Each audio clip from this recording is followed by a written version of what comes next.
Hello, and welcome again to the Shadow Rack Church audio video training series. In this video, we're going to be talking about the advanced programming of the DBX unit. The DBX, this is a Drive Rack PA Plus. This is a great unit that has multiple different rack features built into one integrated unit. It has a auto balancing wizard built into it, an auto graphic EQ, parametric EQ, subharmonic synthesizer, automatic feedback cancellation, and just a whole host of different features that most of the time you'll have a rack with all these individual, compressors and crossovers. This has crossover, compressor, delay unit. It's all built in. This allows us to split the highs and the lows so that only the medium to high signals are sent to the main speakers, and then only the low frequencies are set to the subwoofer. This creates a much cleaner sound so that each speaker is doing what it's manufactured and designed to do, reproduce those specific frequencies. So when we go to do a full system reset, where we re-equalize the whole entire room and recalibrate everything, this is the particular procedure that you go through. Linked in this video will be the manual for this DBX unit, and unfortunately it's really not the best. I've read it through at least 20 times and I still can't quite get all the specific features. But anyway, we're just going to go through and do an initial EQ of the room, automatic feedback cancellation, which will give us the cleanest and clearest sound we can get. To do this, we will need a couple different things. The first thing is what we call the RTA, or real-time analyzer mic. This is a specialized microphone that's designed to pick up from 20 hertz to 20 kilohertz, all the entire frequency range that sound can produce. And this is located in this little gray box. At least the microphone is, and then we keep this gray box down in the drawer with the XLR cables that we use to connect it up. So step one will be to pull that out of the box, and we typically want to set it 25-30 feet back center of the room, kind of pointing up towards the screen. So it's trying to get right in the middle, 25 feet back. If you look through the internet, there'll be quite a few different recommendations for this, but this is kind of just the general location where we'd want to put the mic so that when it does the balancing and picking up all the sound, we're good to go on that. The next thing you'll need is a ladder. There's our ladder, because if you have to adjust the volume of the main speakers, well, they're of course hung up in the ceiling. These are powered speakers, so we don't have a racked amplifier down below. The volume control or attenuation is on the back of the monitors. Alright, so when we do a full system EQ and reset, what we do is, in addition to the RTA microphone, in addition to our ladder, we bring all of the different wireless mics out on the stage. And we make sure all of the wired mics are also on. And we'll walk up to the stage and I'll show you that. Okay, up here on the stage, this is our main mic, which even though this cable says number 2, it's actually on number 1, so this is the worship leader's mic. Then we have our 2 wireless mics, which are on right now. We have the pastor's main headset, and we have the second wireless mic. And I just stick them on this tray here, kind of where a person would use these mics, where they'd be normally standing. And then we have our 2 other mics here for backup singing.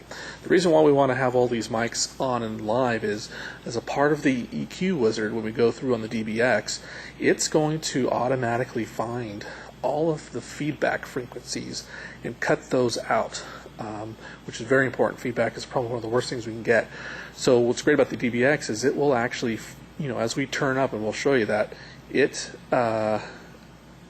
will notch out every one of the feedback frequencies, at least up to as many filters as we have, to cut out our feedback. We are back at the board now, And we have to make some changes on the board to allow us to perform that automatic feedback cancellation. So normally when we do a recalibration of the DBX, we normally perform what we call, or what I call, a board reset back to neutral.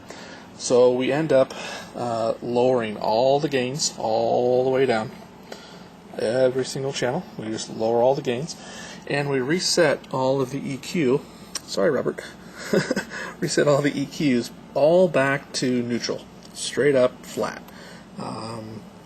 This is because when we go to do the feedback cancellation, we don't want any altering of feedback.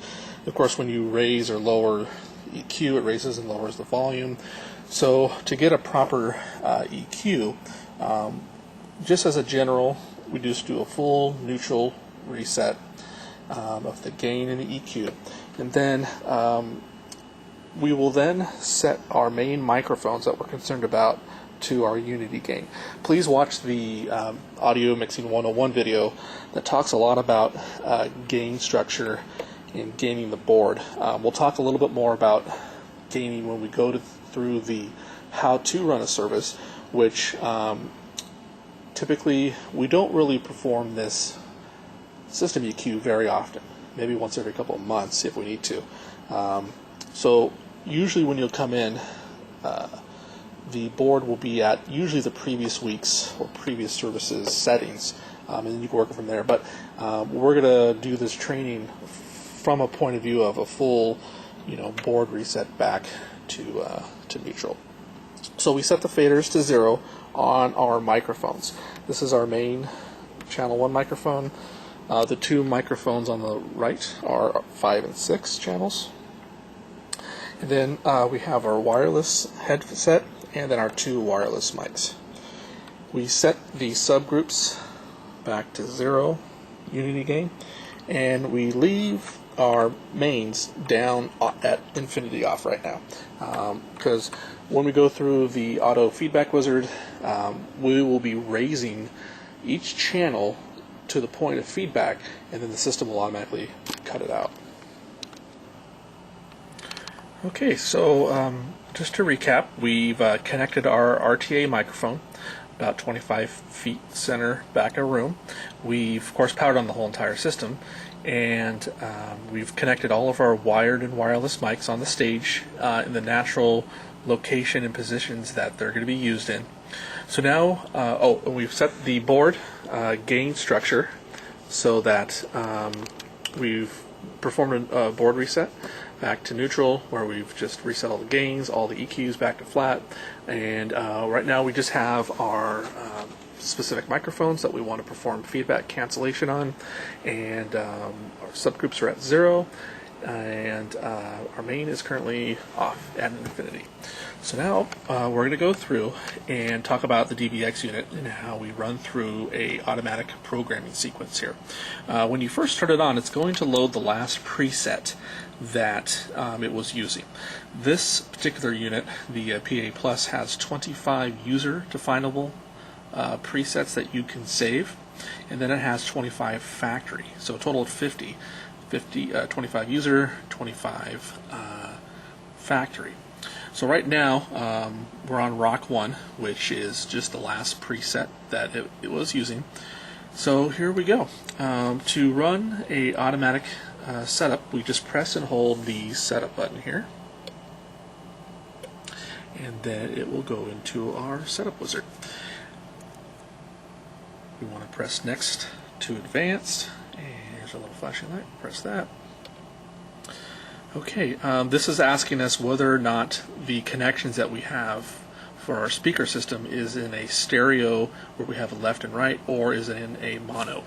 This particular unit has connections in the back for both highs, mids, and lows, left and right, and depending whether or not your speaker system, in terms of its amps and speakers, are in a mono or stereo mode. In our case, we have a separate left and right powered speaker, so we are in stereo.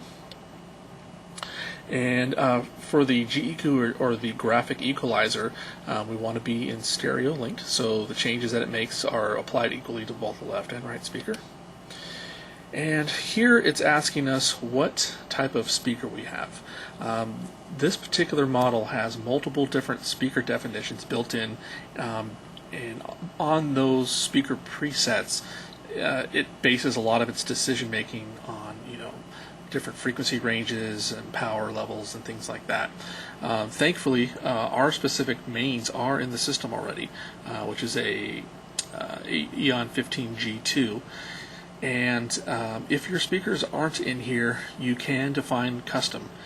So you would just select, turn the wheel all the way down to custom.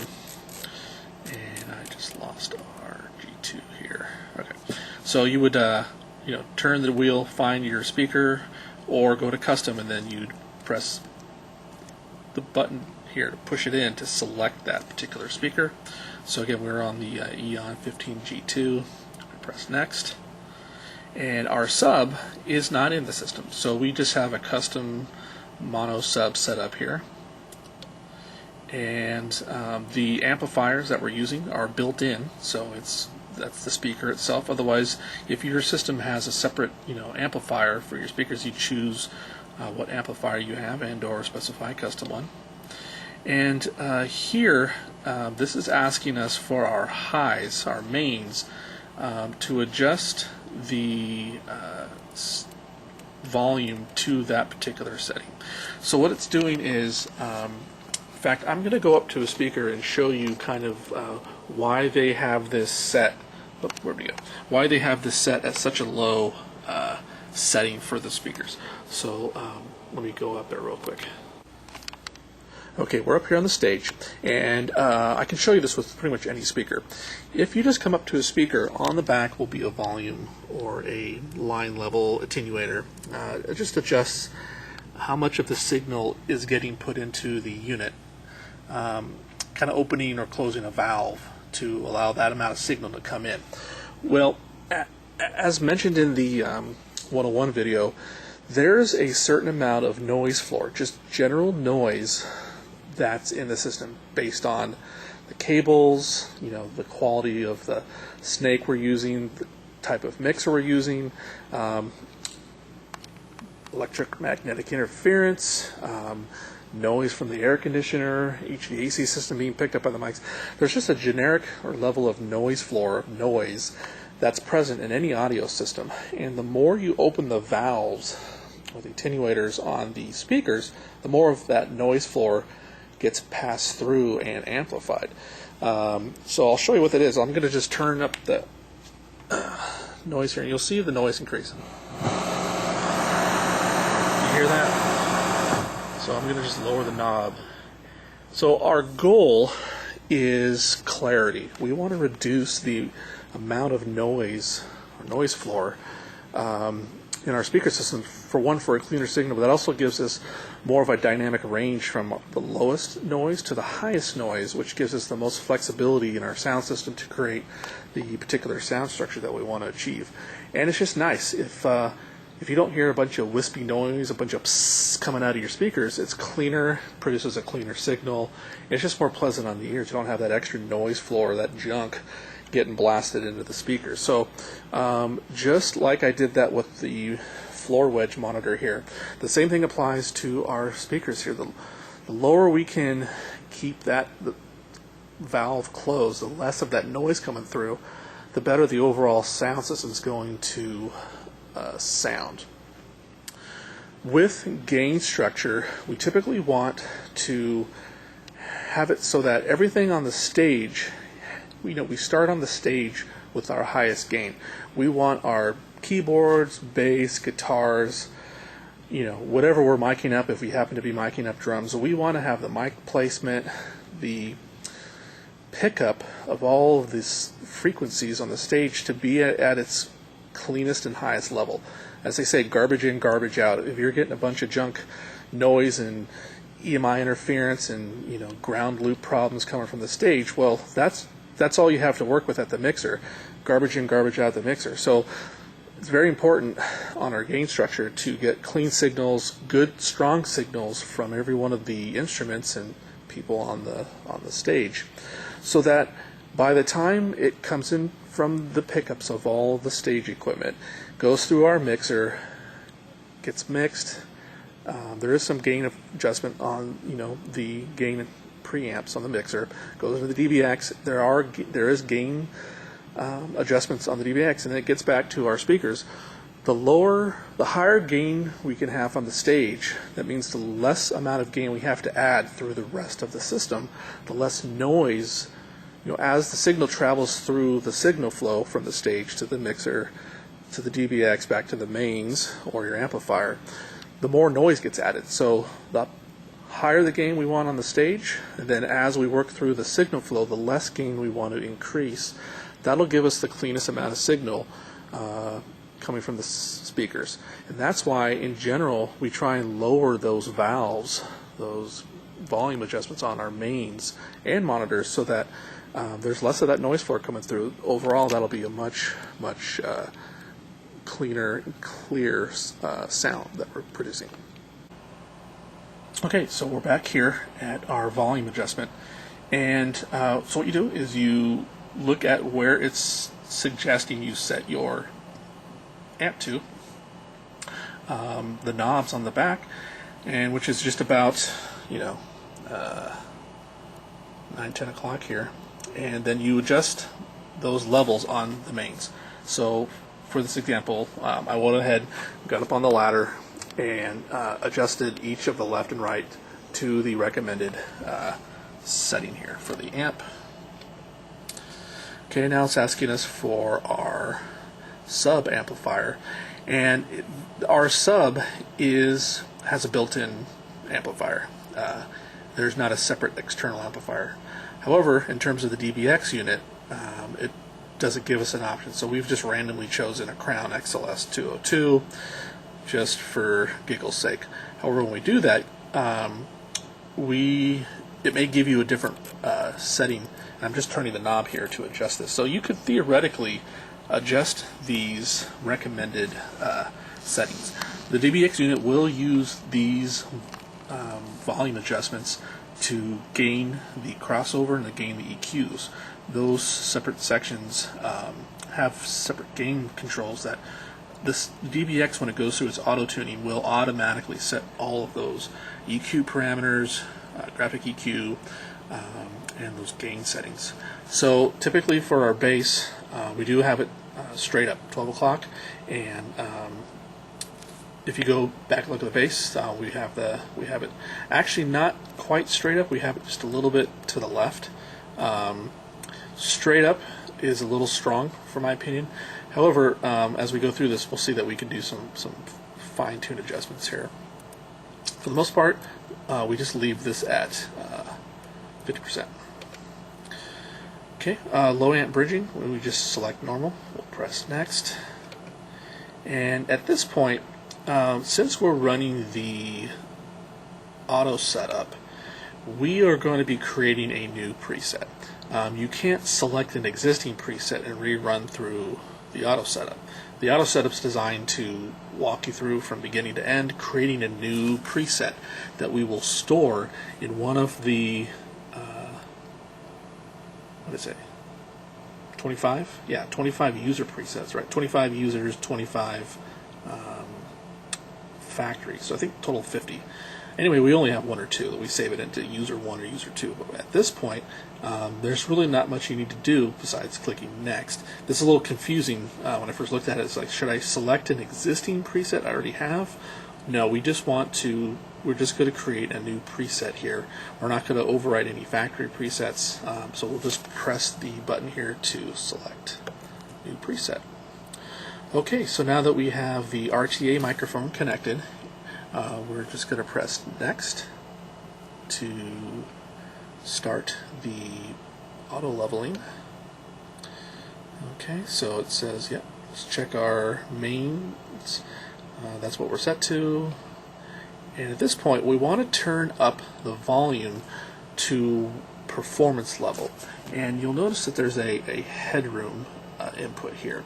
As we turn up the sound, which is going to get very loud here, typically we want to turn this up where performance level will appear and it will stay on, and that our headroom is either between signal, SIG, or 20. Typically 20 will start flashing or be solid is kind of where we want to get to in terms of our input headroom. So I'm going to go ahead and turn this up, and usually it's around 6 dB that we want to get to.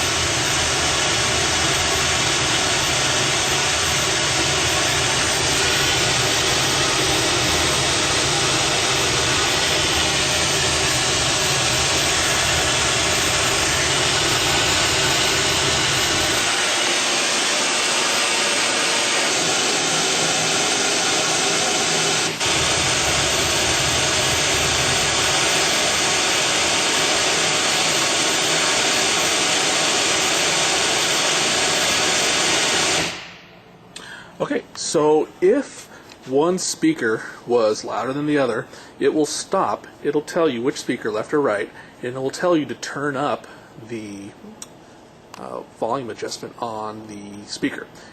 Since I've actually just did this a couple times testing for this video, they were already balanced. So that's why you need a ladder.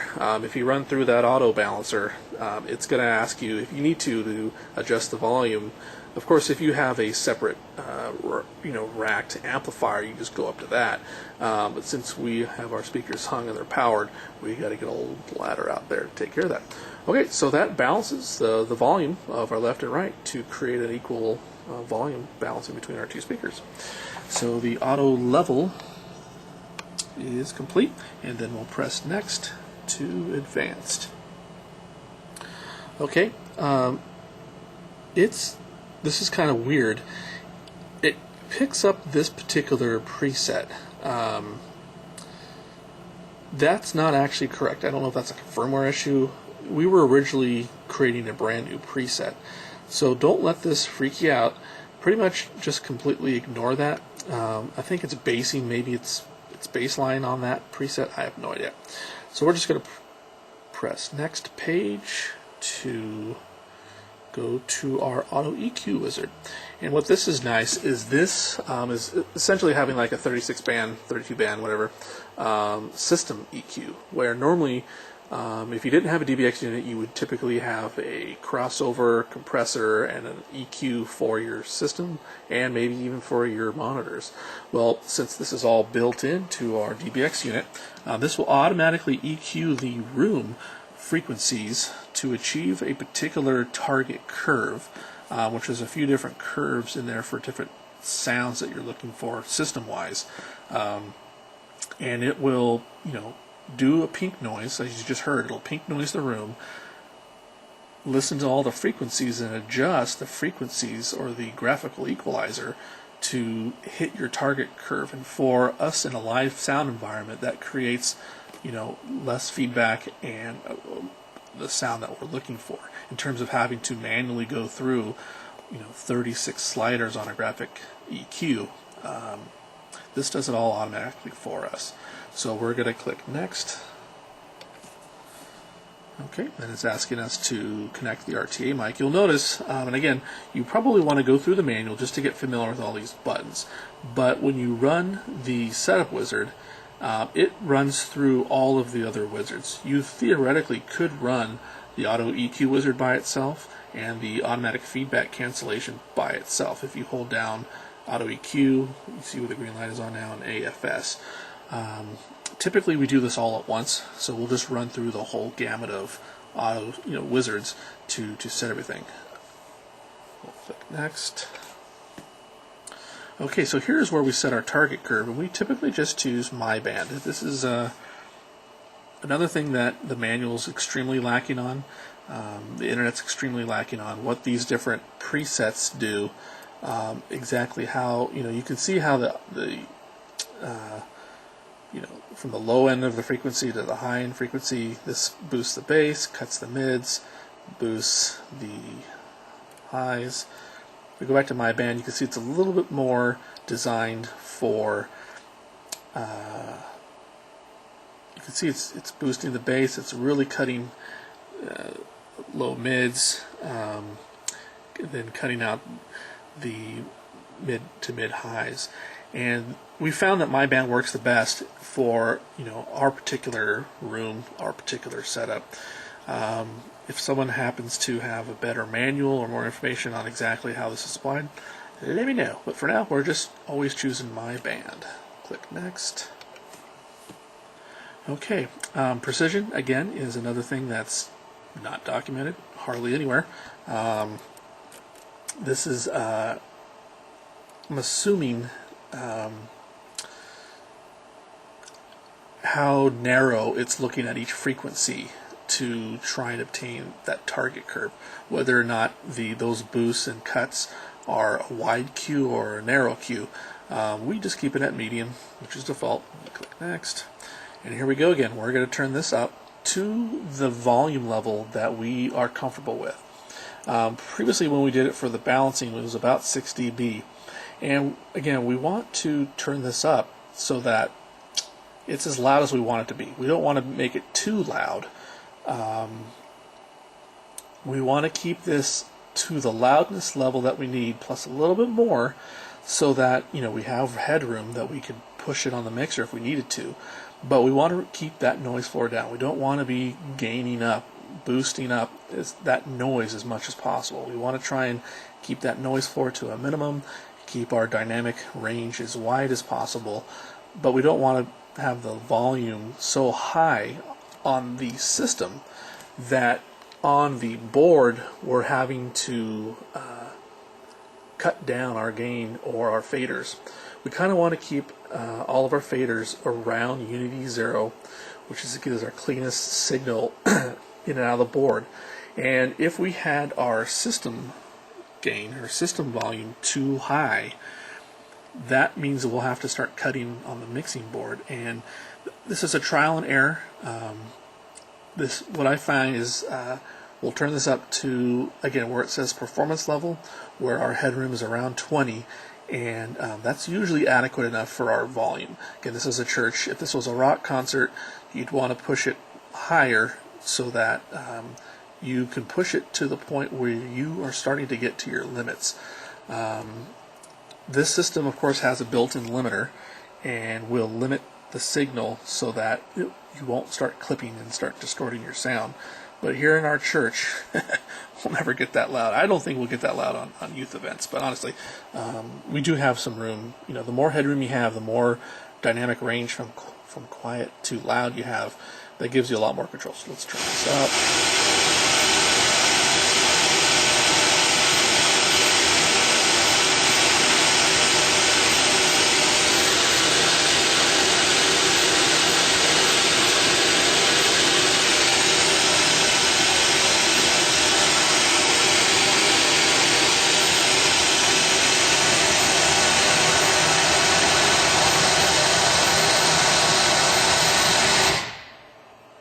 There we go.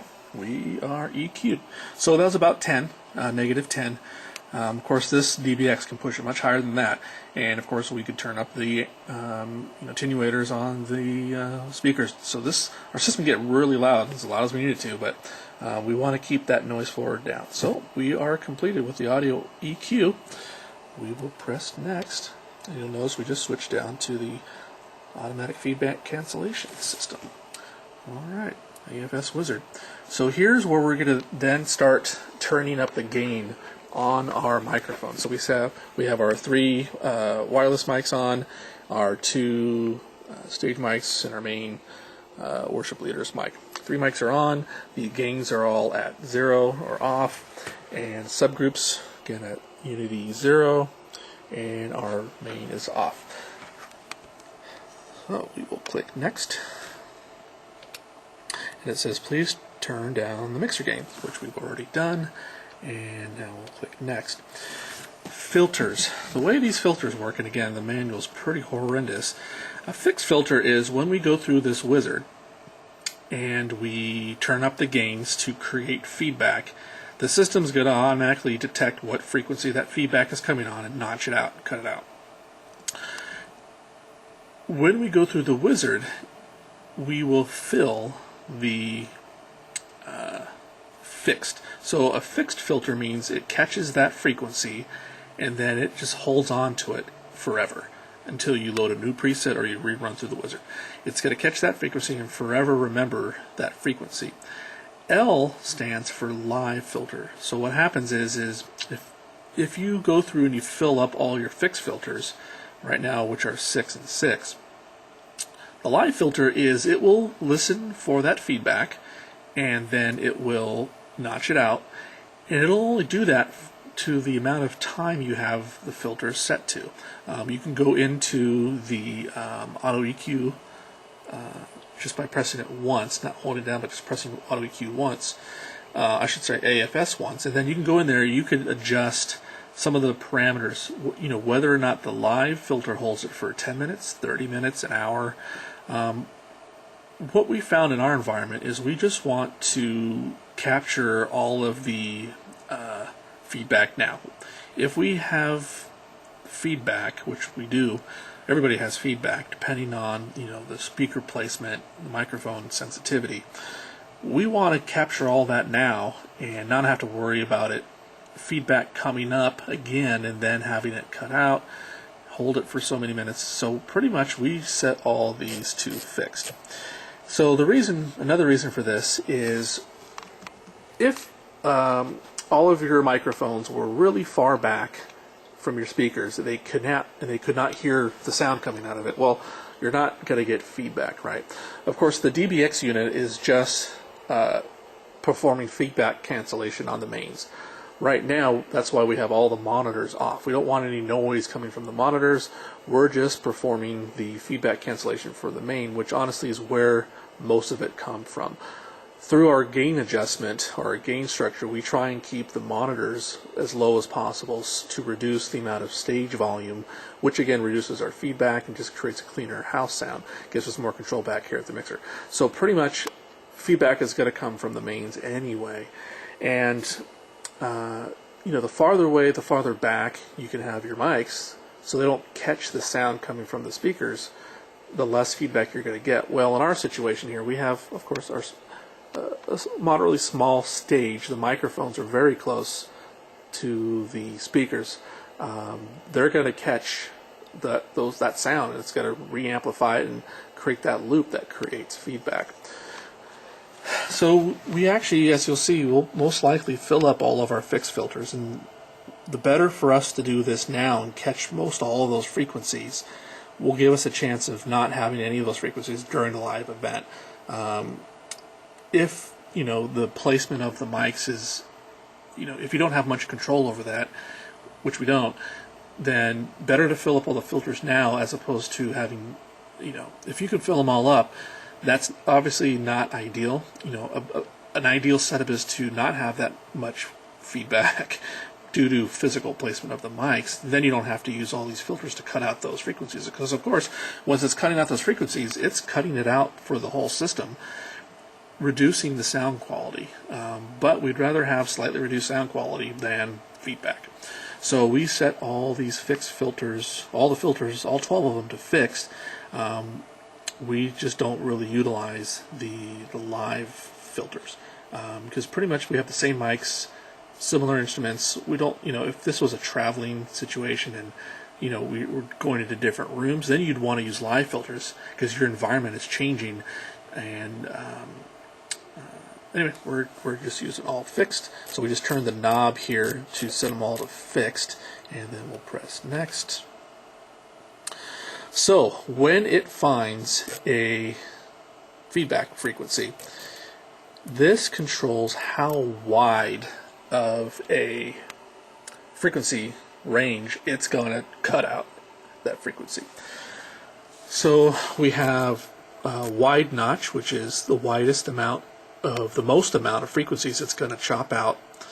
We then have narrow, which is a little bit less of a Q or bandwidth width. We then have very narrow, and then we have ultra narrow. We pretty much choose music medium. We want to try and preserve as much of those frequencies as we can for music. And what'll happen is if we run through this wizard at music medium and we still have feedback, we'll have to come back and rerun this at a music low. to have a little bit wider to try and cut out more of those frequencies. Our goal, though, is to try and do it at a music medium so that it's cutting out the frequencies, but not as much. We found that music high just doesn't quite cut it out enough, and we still get feedback. So music medium's a good, place to start. If we run through it, then we run through a worship team practice, and we have feedback. Then we'll rerun this before the event on Sunday. And again, we can just run just the AFS just by itself and update the preset without running through the whole entire EQ. However, you would have to bring out the RTA mic to do this. So we're going to choose music medium and then click next. And now we're going to slowly increase the gain to create our feedback. So right now all of our gain's off on our gains here. We have everybody at 0 at unity gain for our mics. We're going to bring up our mains, and since all of our gain's off, we're going to bring up our main to 0. Most important is our pastor. He's going to be speaking the most, moving around on the stage. We want to cut out his feedback first. So what we'll do is we'll come up to his gain here, which is on channel 15, and we'll slowly raise this until we start getting feedback, and the system's going to cut it out.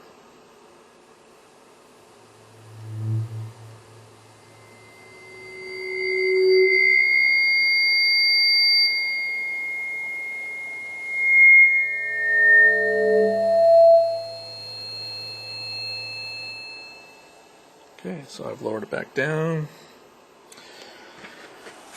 Alright, that just filled all of those filters, so that's a problem. One thing I failed to mention is when we gain a particular mic, we know how high it's normally going to get. So typically, you're never going to get a gain more than 50%. Typically on a microphone. So I actually went over that to try and create more feedback. That was probably a mistake, so I'm glad we went through this. So I'm going to restart everything and pick this back up. When we raise the gain, we typically want to get it up to about 50%.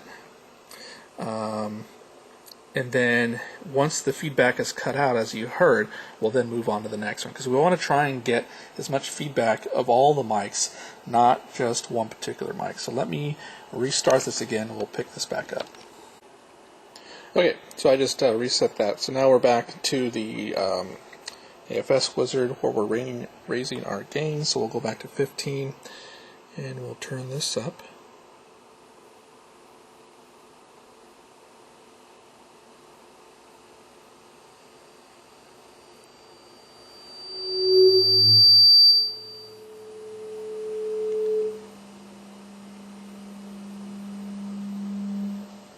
Okay. So just a little bit above 50%, but we have to raise it to the point where it starts creating feedback in order for it to notch that out. So that was 15. Alright, so now that's a little better. Now we got 5. So let's do our wireless mics, which is 13 and 14. So we'll have 14 here. Okay. No feedback there. 13.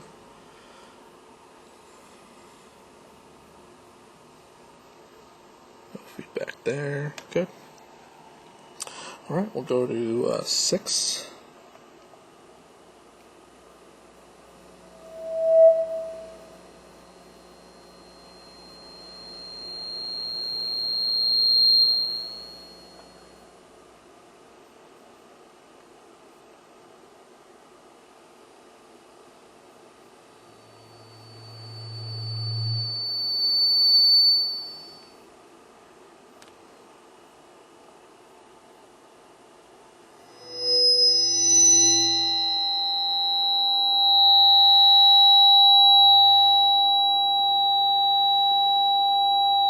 Okay, let's start removing that, which means all of our filters are full. Yeah. So again, we'll probably do this again. So it is important the order. We want the pastor, wireless mics, because those move around them. Probably should have done our main worship leader next. He, of course, is going to be singing the whole time. We'll usually be at a higher volume than our backup singers. So let me try and get it one more time so that we can knock out as many of the most important frequencies that we can. Because turning the hymn up still gets some feedback there. So let's try it one more time. Okay, we're back again to our AFS wizard. Let's try this again, raising the pastor, wireless mics, then our lead vocal, and then lastly, hopefully, that should take care of it, and then we'll do our backup vocals here. So let's do number 15 again.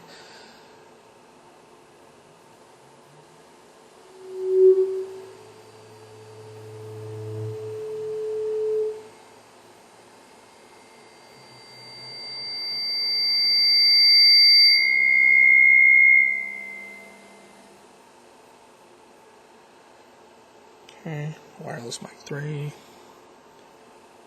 Alright, nothing there. Second wireless mic. Okay. Notice that when it starts getting really high, I'm backing it off. That's just so we don't damage anything. Alright, so let's go over to... So let's see how we're looking here. Oh, got 4 more left. Alright. Let's turn up our main worship leader.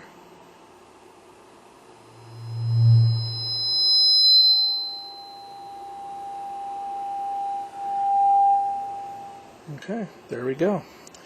So, as you can see here, we used all of our filters. So if we didn't have all these set to fixed, we filled up all our fixed. If we had some live, it would use it, and then it would drop those out again. So, just do our microphone stage here. That's the best we can do. But that has greatly reduced our feedback. I don't think we'll have any feedback at this point going through this particular wizard here. Not you know this guy. So once we're done finding all of our frequencies, we'll just click next. And at this point, it's kind of odd, doesn't tell you what to do, but we're done. So now we want to press the store button. Okay. So at this point, this is a new preset. Whenever you run through the wizard, you have to go and create a new preset. You can't just do a quick little update if you run through the entire setup wizard. Now, if you were just to do an auto EQ or just an AFS wizard, just to re-auto EQ or re-automatic feedback, let's say that you have feedback and you are happy with everything, you just want to re-kill the feedback, you can go in there and rerun the AFS wizard to do what we just did and update your existing preset with that information. When you run through the setup again, it's going to do a whole new preset. So here, this is asking us to name the new preset that we just ran through. So the way this works is you turn the knob to change the letters, and you can press it to skip between uppercase, lowercase, numbers, blank, and I think that's just it. Uppercase, lowercase, blank. So, of course, I just do this as a short. I'll just say R, and then to skip to the next field, just press the next page button. And so we'll say maybe like rock A. Alright, next. And C. I'm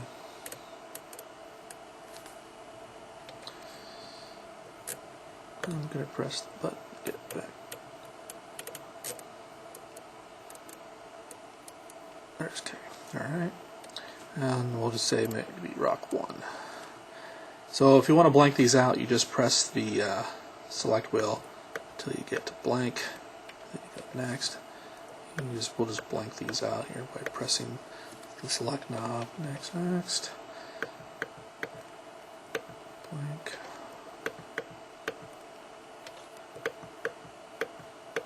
Okay, so this new preset we just created going through the wizard is now called Rock 1, and now we're going to press Store to advance, not Store to finish, because now we have to now select one of our 25 user-defined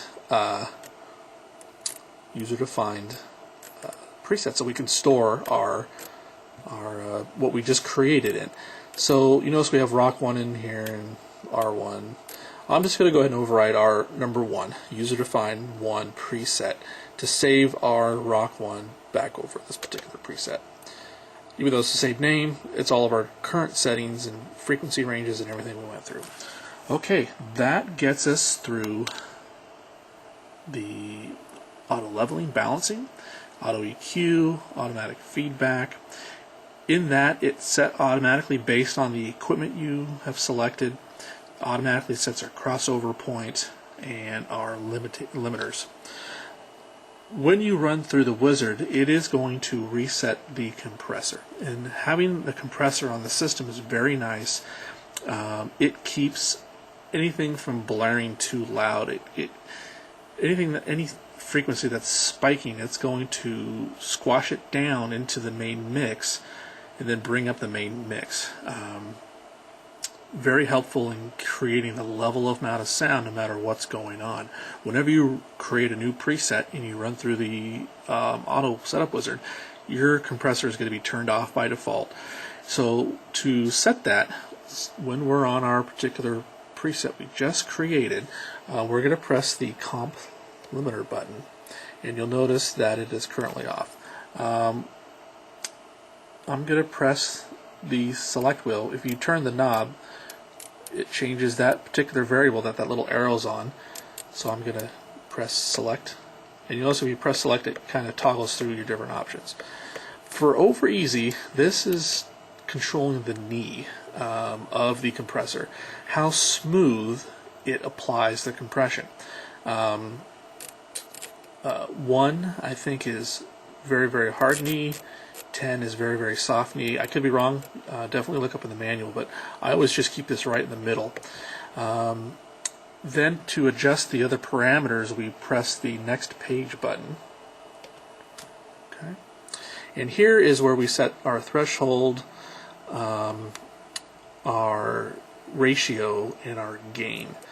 So I'm all the way to the right. That pretty much means no threshold right now at 20 dB. It's not going to do anything. The way,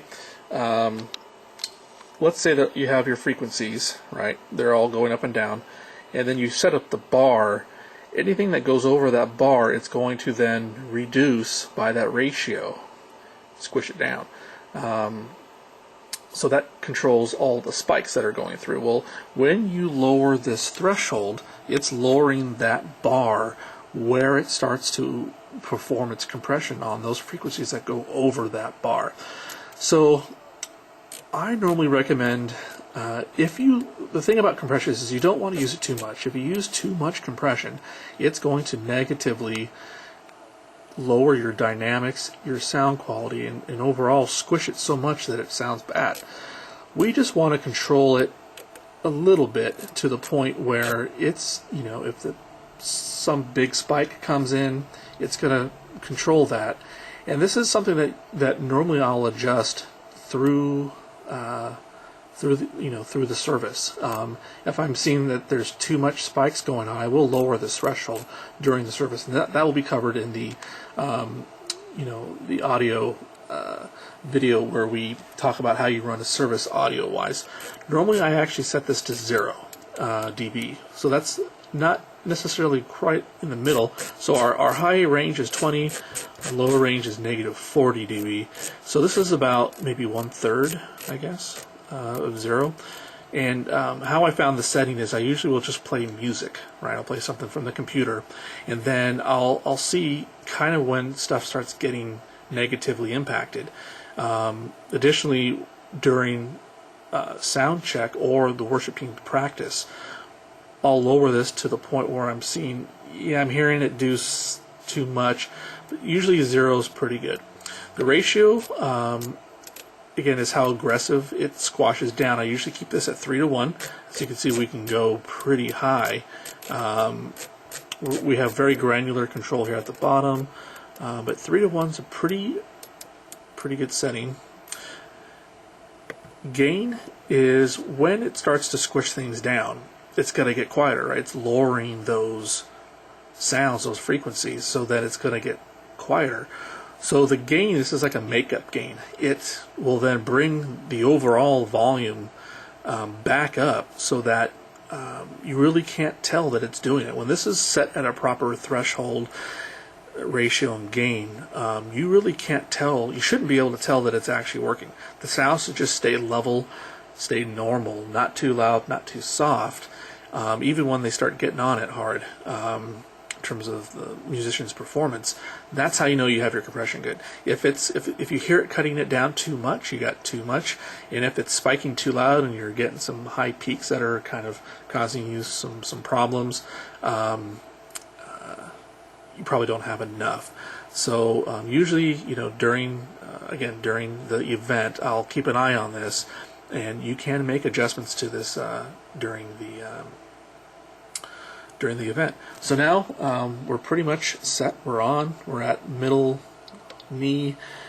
We set our threshold to 0, which is not nothing. It's kind of 1/3 down. We've set our ratio to 3:1 and our gain pickup or makeup gain back to 1. So once we're done with that, we just press store. Anytime you make a change that needs to get saved in that preset you're working on, the little red store light will come on. You just press that.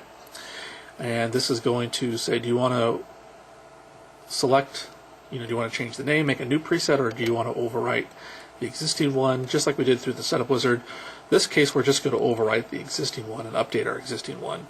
And now all of our changes are saved. Okay, so the last thing to do is, of course, we want to play something from the computer to make sure that everything is working right. Our loudness levels are able to be reached that we want to get to in terms of loudness. So normally I'll shut off all the mics here, and we'll go to our Mac, and we'll just play something on our Mac. In terms of the gain of our computer, we usually leave this just at 50%. It's just channel 23, 24. So we just normally keep our computer at that level. And our main's back at 0. So I'm going to go ahead and play something here on the Mac.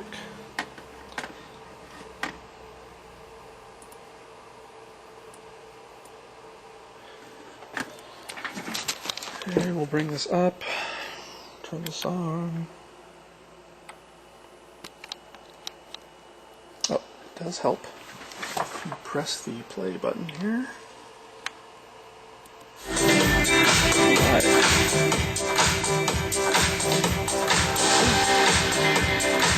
So we have good clean sound.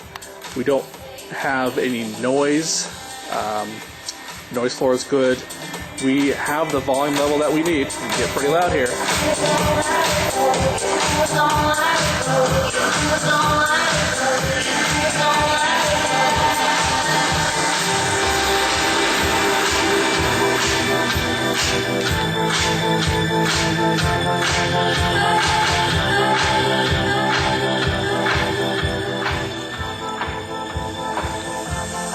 So we still have more gain we can get on our particular channel.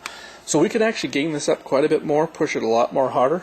And if you go through this particular wizard and you're gaining too high, you're having to push your faders up past unity gain at 0, we want to rerun the wizard and then run that performance level a little higher. That's how you increase your overall total system volume, just by rerunning that wizard. I don't recommend going in under the EQ or the compressor or the crossover to manually increase the gain. You want the system to automatically tune it, all the parameters that it does, and just raise that performance level volume to the loudness level that you need, with the idea being keeping pretty much everything around unity gain on your faders, subgroups, main. That'll give us the cleanest signal. And then in the Audio 101 video, we showed you kind of how the gain structure works. In the how to run a service for the audio, we'll step through step by step setting the gain structure.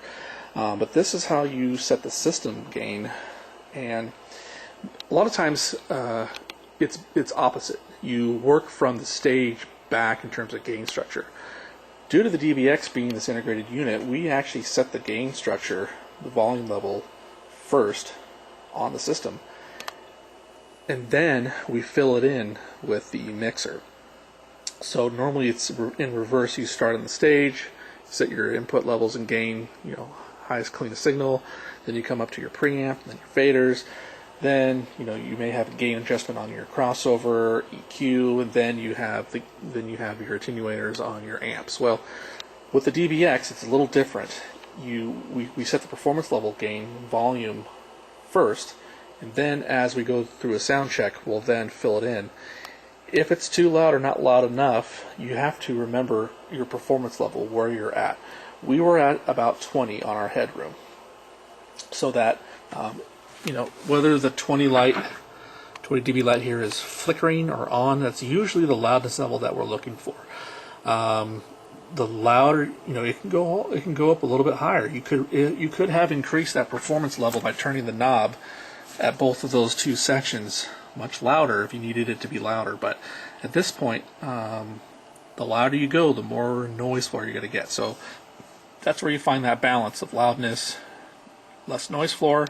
Typically for us, it's whether 20 dB light here is on the input headroom is flickering or is solid on. You want to make sure that the performance level that's when it's reading out doesn't flicker on and off, that it stays on. So you raise the performance level until the performance level stays lit. You're around 20. That's usually a good volume level for us. If we have some sort of youth rock concert where we need to get really loud volume, we'll increase that.